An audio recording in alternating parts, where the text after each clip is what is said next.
I love him.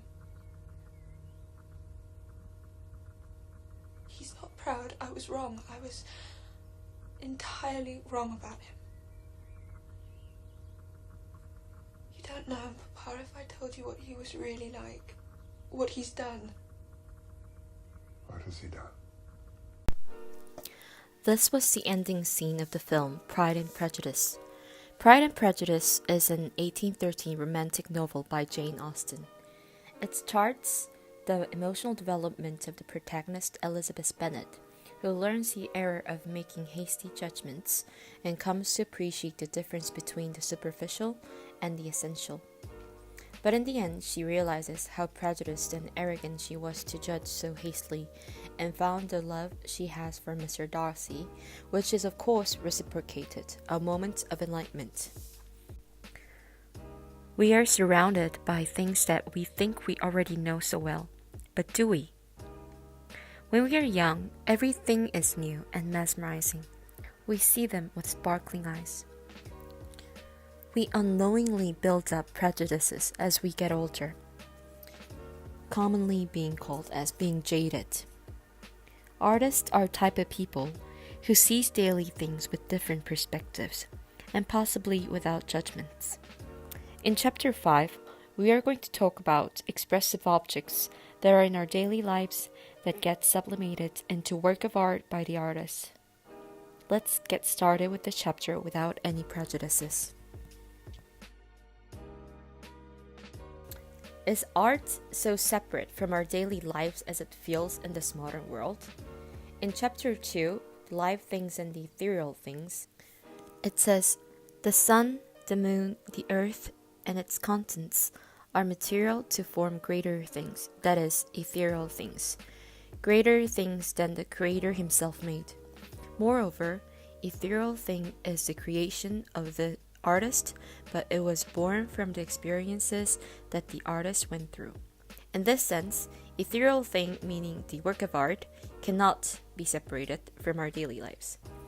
In Chapter 5, Dewey explains this with different words. I would like to put what Dewey wants to say in this chapter simply like this. A work of art is a concentrated form of essence that got squeezed from the experience from the world. To be more specific, although the work of art has its own unique nature, its nature is found, enriched, and refined from and within the world. For example, wine is squeezed from grapes. However, grape and wine are seemingly quite different from the outlook. But without grapes, wine cannot be produced. Just as wine is made from grapes, artists create works of art from their everyday experiences and the environment surrounding them, emphasizing certain parts of it and eliminating the other. Putting it differently, all works of art are some sort of a door that leads us to a new world, because no matter what forms of art they are, in it, artist experiences and their environment is breathing inside. Let's see a couple of quotes that explains this quite beautifully.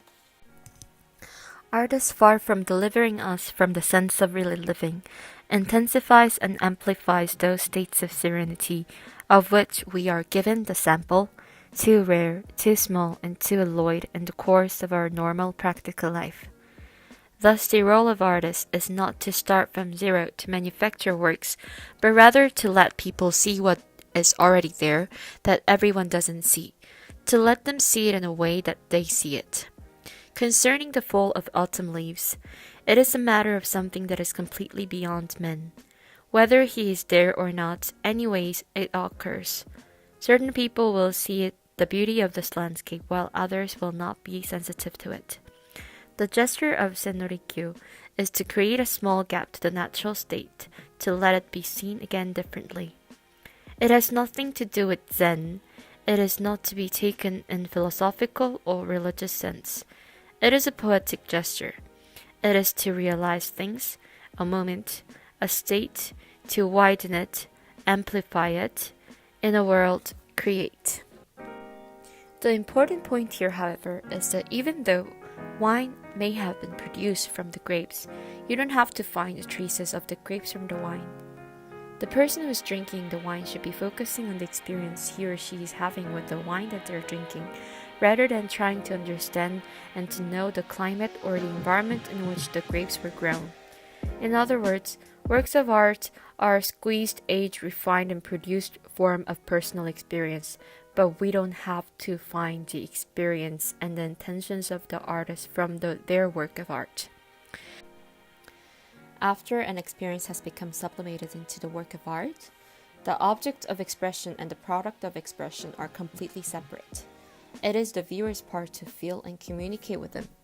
When the sublimation has been done, Dewey says that the object of expression is no longer belonging in the public world, but in the private one. This is much easier to grasp when we try to understand the difference between the statement and the expression. The scholar makes a statement, and the artist expresses the meaning. A statement is like a sign. A sign points to a place, for example, to a certain city, but the sign cannot provide the experience of going to that city.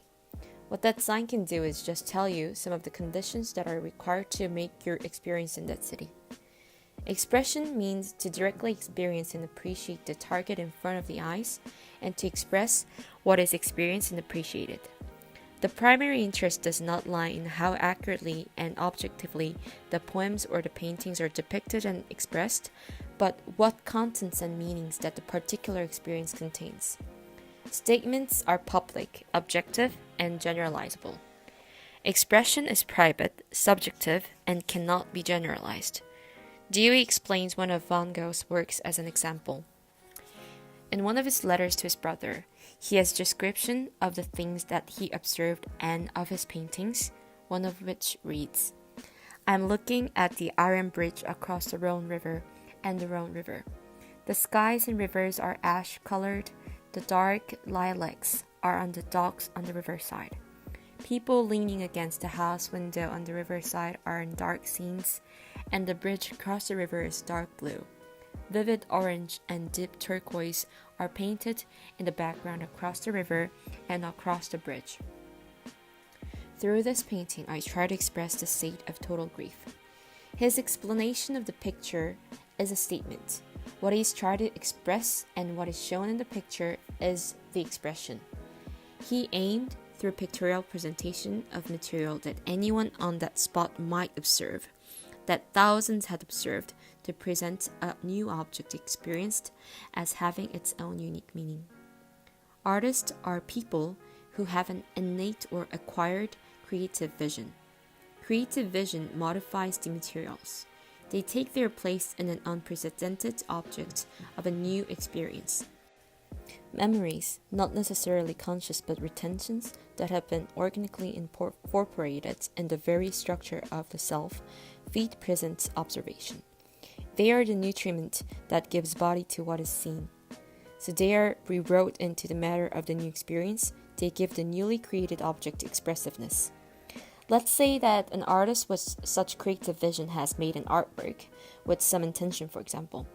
In such case, is it important for the viewers to understand the intention of the artist when they are looking at a certain artwork?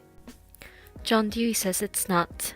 The role of an artist is to create and to sublimate his own experience and environment as a work of art.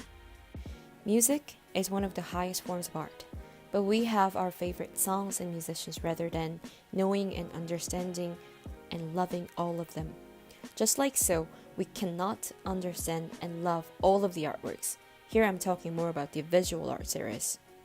Some artworks can talk to us, make us feel something, and to resonate, while others cannot, even if that is the artwork that has been sold in $1 billion at some auction house. What's more important is accumulating the type of artworks or artists that you resonate with and cherish them, which eventually leads us to understand ourselves better. To give you one personal example, in summer of 2010, I was in Museum of Modern Arts in New York for the first time, and I encountered one of the paintings from Magritte.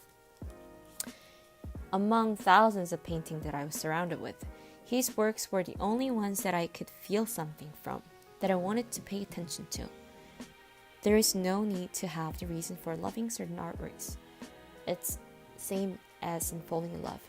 You don't need to know and understand why you have fallen in love. So in this chapter, we talked about how expressive objects and the result of the expression, which is the work of art, cannot be considered in a separate form as they cling to one another, and how it is more important for viewers to create their own experience and resonance when viewing the work of art, instead of trying to figure out the meanings and the intentions of the artists. It's your own. An artist creates something new in his life and creates an artwork to convey it to us. The world is full of obstacles and barriers that impede adequate communication. In this world, the work of art is the only medium that enables complete communication without disturbance among humans.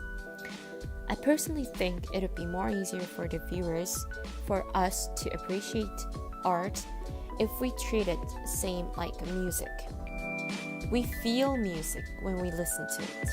We don't analyze what instruments were played, how they were edited, how they were layered, how the beat was made, and things like this. We just enjoy and listen to it. And sometimes we sob, sometimes we get angry, sometimes we feel happy. We just have to listen and feel our heart when we encounter them. We should do the same for art. Don't think of it like a math formula that once we see a certain artwork, we need to understand it. We don't need to understand it.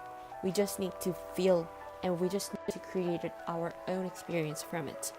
Because once you approach them like a math formula, we won't be able to communicate with them properly.